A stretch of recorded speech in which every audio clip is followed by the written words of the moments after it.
오늘 하나님께서 주신 말씀은 에스겔 23장 1절에서 21절까지 말씀입니다. 좀 말씀이 많죠.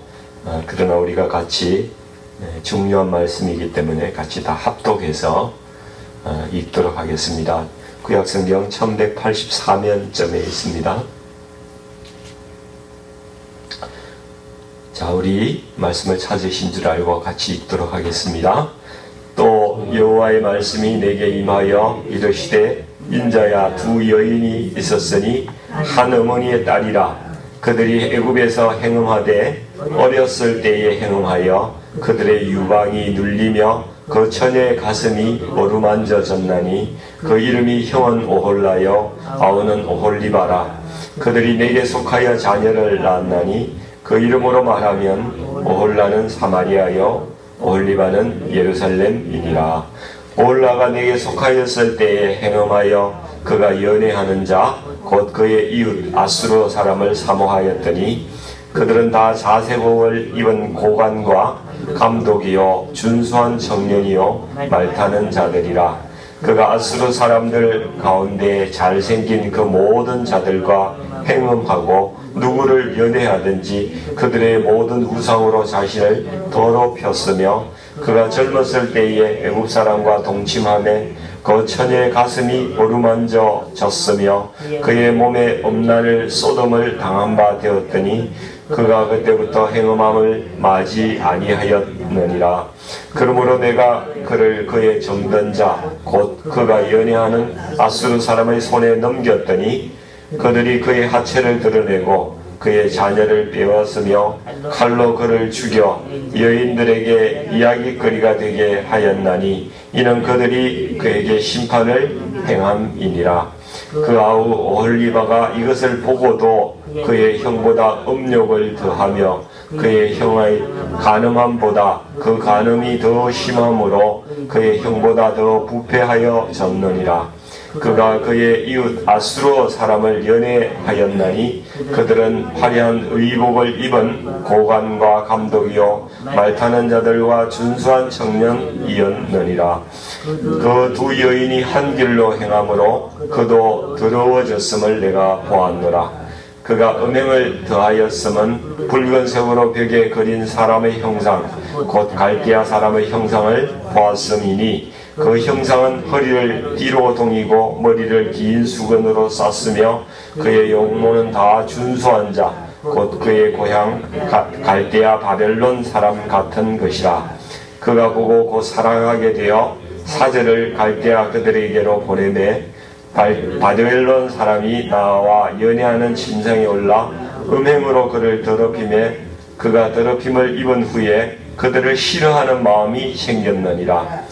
그가 이같이 그의 음행을 나타내며 그가 하체를 드러내므로 내 마음이 그의 형을 싫어한 것 같이 그를 싫어하였으나 그가 그의 음행을 더하여 젊었을 때 곧 애굽 땅에서 행음하던 때를 생각하고 그의 하체는 나귀 같고 그의 정수는 말 같은 엄란한 간부를 사랑하였도다. 내가 젊었을 때에 행음하여 애굽 사람에게 내 가슴과 유방이 어루만져졌던 것을 아직도 생각하도다. 아멘.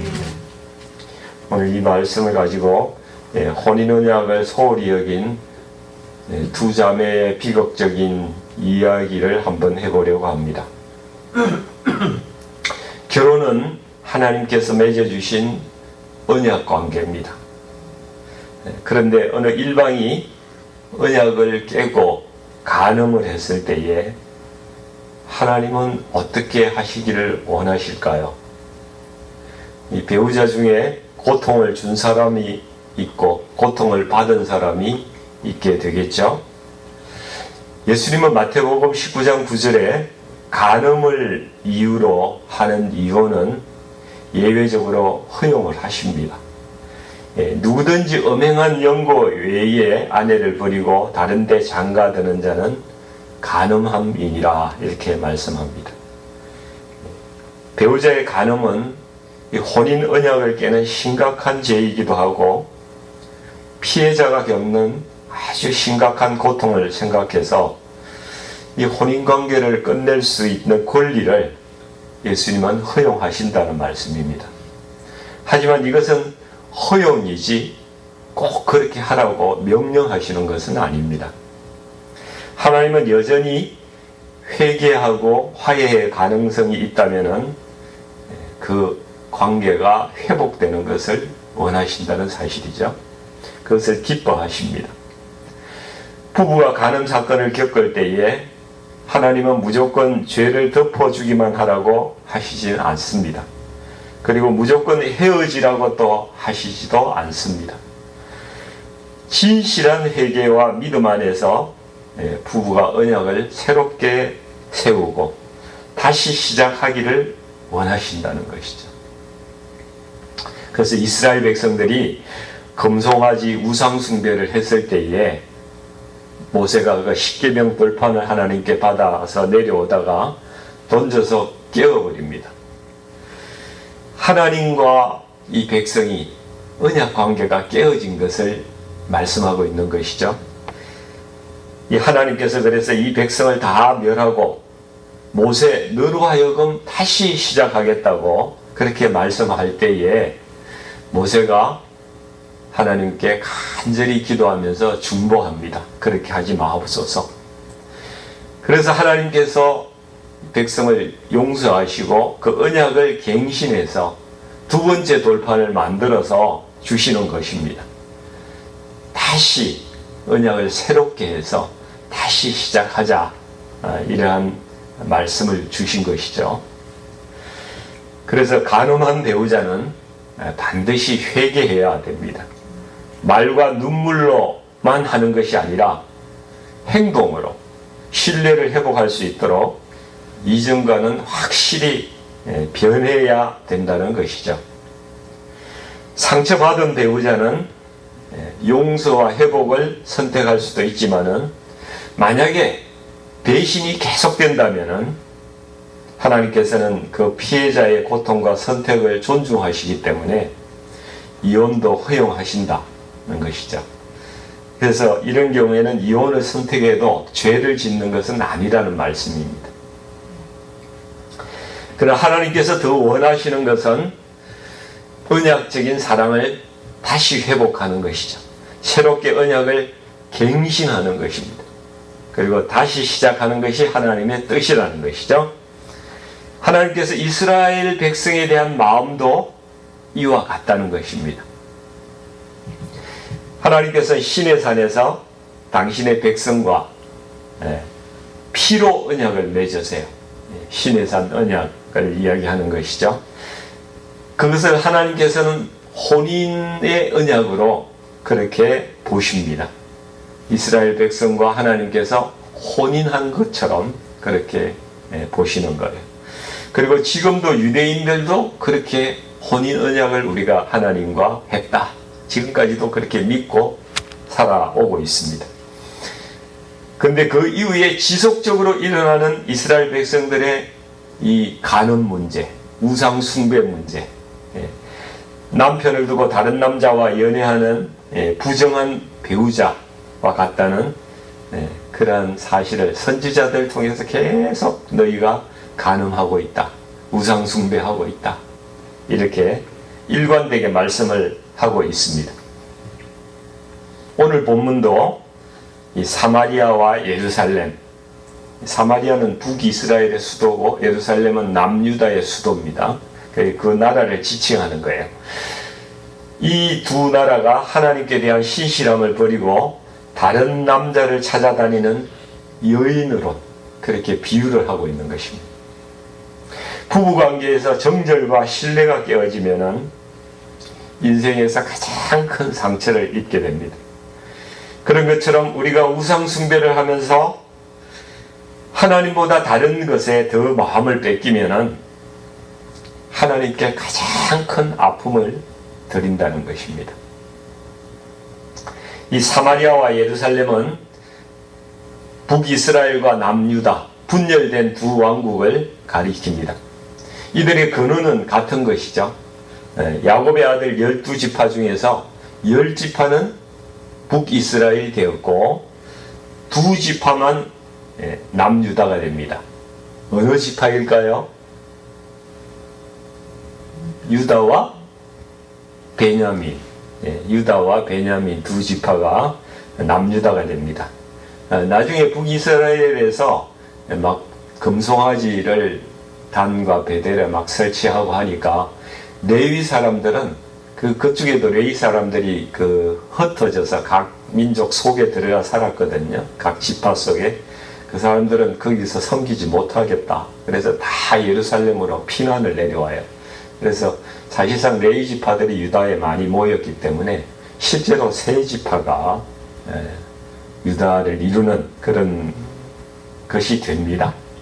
그래서 여기는 한 어머니의 딸로 이렇게 표현을 하고 있는 것입니다. 이들 두 왕국을 두 자매로 표현하는데 오늘 오홀라와 오홀리바 이렇게 표현을 하고 있죠. 오홀라는 그녀의 장막이라는 말입니다. 그러니까 북이스라엘이 자기들 스스로 베델과 단의 금송아지 제단을 마음대로 세웠다는 것이죠. 그녀의 장막, 그 나라의 별도의 장막이라는 그런 뜻입니다. 그러나 오홀리바는 내 성전이 그 안에 있다, 이런 의미를 가지고 있는데 예루살렘이 하나님의 성전이 그 안에 있었지 않습니까? 내 성전이 거기에 있다. 그래서 오홀리바라고 남유다를 불렀습니다. 북이스라엘은 아예 하나님을 버리고 제 멋대로 살아간 거예요. 남유다는 성전이 있었음에도 불구하고 더 큰 배신을 저질렀다. 이렇게 오늘 본문이 말씀하고 있는 것입니다. 이 말씀을 보면서 꼭 우리 한민족, 북한과 남한 같다는 생각을 하게 됩니다. 북한은 하나님과 관계없는 주체사상이라는 이런 걸 만들어 가지고 별도의 재단을 세워 가지고 그 김일성 우상 숭배를 금송아지로 금으로 만든 우상 이런 걸 숭배하고 있잖아요. 왜 그렇게 똑같을까? 이런 생각을 하게 됩니다. 남한은 교회가 있지만은 세상에서 성공하는 거, 돈을 사랑하는 거, 그걸 사람들이 너무 좋아하기 때문에 기독교인들조차도 하나님을 온전히 마음을 다하여 섬기는 사람이 많지 않습니다. 둘 다 똑같이 하나님을 떠나서 우상 숭배하고 있다는 말씀입니다. 남유다에 성전이 있다고 구원을 보장해 주지 않는 것과 마찬가지로 남한에 교회가 있다고 구원이 그대로 보장이 되는 것이 아닙니다. 구원은 하나님을 향한 진실한 믿음에서 나오는 것이고요. 그 믿음은 사랑과 순종으로 검증되어야 합니다. 반드시 사랑과 순종이 있어야 하는 것입니다. 이들의 우상 숭배는 애굽 시절부터 시작된 오랜 습관이라는 것을 오늘 본문 말씀은 이야기를 하고 있죠. 순간적인 타락이 아니라 뿌리 깊은 죄성이라는 그러한 말씀입니다. 한국도 남북한이 갈라지기 전에 일제시대부터 신사참배하고 우상숭배 했지 않습니까? 그 뿌리가 여전히 지금까지 흐르고 있다는 이야기입니다. 오늘 말씀 보시면은 5절부터 9절까지는 북이스라엘 오홀라라고 표현했는데 북이스라엘이 무슨 짓을 했는지 그걸 말씀해 주고 계세요. 5절을 보면은 오홀라가 내게 속하였을 때에도 행음하였다 이렇게 말씀합니다. 하나님과 언약 관계에 있으면서도 이미 마음이 떠나서 아수르라는 나라를 사모했다는 것이죠. 6절에 그래서 보면은 아수르의 그 자색 옷을 입은 고관들, 감독, 준수한 청년, 말 타는 자들 이런 것을 사모했다고 그러는데 아수르의 권력과 군사력 그리고 문화적인 화려함 이런 것을 동경하고 그렇게 매혹을 당했다는 것이죠. 7절에 보니까 북이스라엘은 아수르와 어떤 외교적인 연합을 넘어서 종교적인 동화 현상까지 일어났다는 것을 말씀을 하고 있습니다. 그들과 행음했다는 거예요. 아수르의 신을 섬기는 단계까지 갔다는 말씀입니다. 또 8절에 보면은 그들이 애굽에서부터 행하던 음행을 버리지 않았고 죄의 뿌리가 끊이지 않고 지속되고 있다. 이걸 말씀해 주고 있습니다. 하나님께서는 북이스라엘에 대해서 결단을 하시는데요. 이렇게 하시는 거예요. 니들이 아수르를 그렇게 좋아하면은 그 품에 가서 살아봐라. 그렇게 하셨다는 거죠. 북이스라엘은 아수르의 조공을 계속 바치다가 결국은 주전 722년에 이 사마리아가 함락되고 아수르의 포로로 끌려가서 정말 그 안에서 살게 되는 거예요. 그 나라가 멸망하게 됩니다. 자기가 사랑하고 연애했던 그 나라에 가서 살아라, 너희가. 이 북이스라엘 멸망에서 우리가 무엇을 교훈으로 삼을 수 있을까요? 첫 번째로, 배우자 간의 언약은 철저히 배타적이 되어야 하는 것처럼 하나님을 향한 신앙도 배타적이 되어야 된다는 겁니다. 하나님의 백성이면은 하나님만 바라보아야 된다는 거예요. 다른 거 보면 안 된다는 것입니다.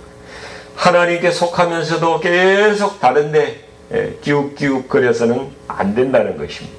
두 번째는 이스라엘은 애굽에서부터 가지고 있던 그 우상숭배의 습관이 끊이지 않다가 결국은 아수르를 하나님보다 더 의지하면서 그런 성향이 계속 반복되고 있다는 거예요.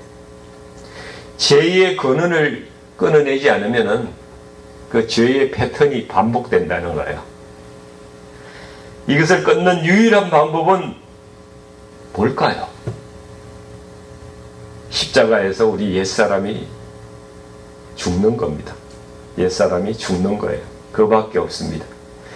그래서 우리가 갈라디아서 2장 20절 말씀을 정말 소중하게 생각하고 매일 한 번씩 읽고 암기하고 시간 여유가 있을 때 또 한 번 읽어보고 그렇게 했으면 좋겠습니다. 우리 갈라디아서 2장 20절 암송하시죠? 한번 크게 한번 암송해 보겠습니다. 내가 그리스도와 함께 십자가에 못 박혔나니 그런즉 이제는 내가 사는 것이 아니요 오직 내 안에 그리스도께서 사는 것이라. 이제 내가 육체 가운데 사는 것은 나를 사랑하사 나를 위하여 자기 자신을 버리신 하나님의 아들을 믿는 믿음 안에서 사는 것이라. 아멘, 아멘. 네. 11절부터 21절까지 말씀을 보시면은 북이스라엘 오홀라의 패망을 보고도 남유다가 전혀 교훈을 얻지 못하고 오히려 더 엄난하게 행하는 모습을 고발하는 말씀입니다. 12절, 13절 한번 보시죠. 그가 그의 이웃 아수르 사람을 또 연애합니다. 그 남유다도 아수르의 권세와 영광을 탐하고 사모하기 때문에 북이스라엘과 똑같은 잘못을 범하고 있습니다. 그래서 남유다도 더러워졌다. 그 두 여인이 한결로 행했다. 13절에 보시면 그렇게 말씀하죠. 그 14절에서 16절까지 말씀을 보면은 남유다는 한술 더 떠서 갈대아 사람은 바벨론을 이야기하는데요. 갈대아 사람에게도 마음이 끌렸다는 겁니다. 아수르에 연애하고 갈대아 사람의 마음을 또 주고 실제로 남유다는 바벨론에 사신을 보내고 교류하고 우상 숭배하고 이 정치적 동맹에 또 가담을 했습니다. 이들의 근원적인 문제가 무엇일까요? 이 두 나라의 백성들이 자기가 하나님의 소유라는 이 정체성을 다 잊어버린 거예요. 출애굽 때 하나님께서 이렇게 말씀하시거든요. 출애굽기 19장 4절에 보시면은 내가 애굽 사람에게 어떻게 행하였음과 내가 어떻게 독수리 날개로 너희를 업어 내게로 인도하였음을 너희가 보았느니라. 내가 너희를 어떻게 구원하는 걸 너희가 다 보지 않았느냐? 왜 나를 믿지 못하느냐? 하나님을 의지하고 그 말씀을 순종하면은 하나님께서 모든 민족 중에 내 소유가 되겠고 너희가 너희를 내 소유로 삼겠다. 우리에게도 마찬가지예요. 우리에게도 너희를 내 소유로 삼겠다는 말씀을 하고 계신 거예요.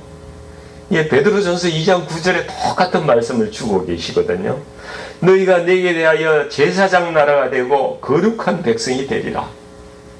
하나님께서 이렇게 우리에게 분명히 약속하고 계시는데 그거 몽땅 잊어버리고 이제 더 이상 하나님을 의지하지 않는 거예요. 마음에 하나님 의지하는 마음이 없어져 버린 거예요. 그러니까 아수르가 우리를 지켜줄 건가? 이렇게 기웃거리고 바벨론이 우리를 지켜줄 것인가? 또 기웃거리고 이제 애굽에 다시 추파를 던져서 애굽이 나를 지켜줄 것인가? 시드기야, 유다의 마지막 왕이 시드기야인데 바벨론에 조공을 바치다가 또 마음이 달라져 가지고 애굽에 또 군사력을 요청하고 우리를 지켜달라고 그렇게 이야기를 하는 일이 발생한 걸 말하는 것입니다. 지금 우리 한국도 가만히 한번 살펴보세요. 나라가 친중파, 친미파, 중국이 우리를 지켜줄 것인가? 미국이 우리를 지켜줄 것이 아닌가? 이리저리 기웃거리고 나라가 막 분열되고 그러지 않습니까? 근데 정작 우리는 하나님만 의지하고 나가야 된다. 이런 목소리가 안 들리는 거예요. 교회에서도 이런 말씀 하십니까, 여러분? 예. 저 그런 이야기 못 들어봤어요. 하나님 의지하지 않고 우리는 미국하고 같이 가야 돼. 우리는 중국하고 같이 가야 돼. 이런 이야기만 온 나라에 지금 퍼지고 있습니다. 이것을 하나님께서 들으실 때 어떻게 생각하실까요? 우리가 과연 하나님만 의지하는 하나님의 순결한 신부이냐 이겁니다. 그래서 본문 18절 이하 말씀은 참 이상하고도 좀 읽기도 민망한 그런 말씀들이 많이 있는데요. 자신의 남편 된 하나님은 잊어버리고 주위에 힘센 남자를 찾아다니는 바람난 아내 모습으로 이 남유다의 모습을 표현하고 있습니다. 그러니까 하체가 나귀 같고 정수가 말 같은 자를 그리워한다는 거예요. 이 정수라는 것은 그 남성의 씨를 이야기하는 건데 남성의 어떤 성적 능력을 이야기하는 거죠. 그런 강한 자를 사모하는 모습과 같다고 이렇게 성경에 나오는 가장 원색적인 표현 같아요. 이 남유다는 북이스라엘의 멸망에서 교훈을 얻지 못했습니다. 그리고 하나님을 대신해서 여전히 힘이 강한 이 세속적인 권력과 이웃을 의지하려고 하는 것입니다. 뿌리에서부터 그 우상 숭배하는 죄의 근원이 끊어지지가 않는 거예요. 보십시오. 우리가 의지하는 것이 우리를 심판하는 도구가 된다는 사실을 오늘 본문 말씀을 통해서 깨달으시기를 원합니다. 예. 북이스라엘이 의지하던 아수르가 북이스라엘을 망하게 해요. 남유다가 의지하던 바벨론이 남유다를 망하게 합니다. 우리가 붙잡고 의지하는 세상적인 힘이 결국 우리를 무너뜨리고 하나님의 징계의 도구로 사용될 수 있다는 것을 오늘 본문을 통해서 보여주는 겁니다. 여러분, 우리는 돈이 나를 안전하게 지켜준다고 생각하지만은 돈을 너무 사랑하면은 탐욕과 부패에 빠지게 되죠. 주위의 인간관계가 파괴됩니다. 그리고 그거에 너무 신경 쓰다 보면 건강도 해치게 돼요. 디모데전서 6장 10절은 돈을 사랑함이 일만 악의 뿌리라고 말씀하잖아요. 부작용이 많은 거예요. 권력과 자리를 위해서 수많은 악을 행하면서 그 정상의 자리에 올라가는 사람이 있죠. 그러면 적이 많이 생겨요. 사울도 하나님 말씀을 벗어나서 자기 자리 지키려고 하다가 멸망하잖아요. 돈은 불안의 도구입니다. 권력은 몰락의 도구예요. 사람은 배신의 도구입니다. 기술은 파괴의 도구가 될 수가 있습니다. 결국 우리가 붙잡아야 할 분은 오늘 말씀에 하나님밖에 없다는 거예요. 하나님만 붙들어라, 이 말씀하고 있는 것입니다. 결혼하신 분은 혼인을 거룩하게 생각하고 반드시 그 언약을 지켜야 합니다.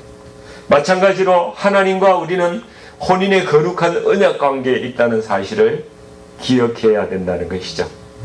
다른데 한눈을 팔면은 안 됩니다. 다른데 마음을 주면은 안 된다는 거예요.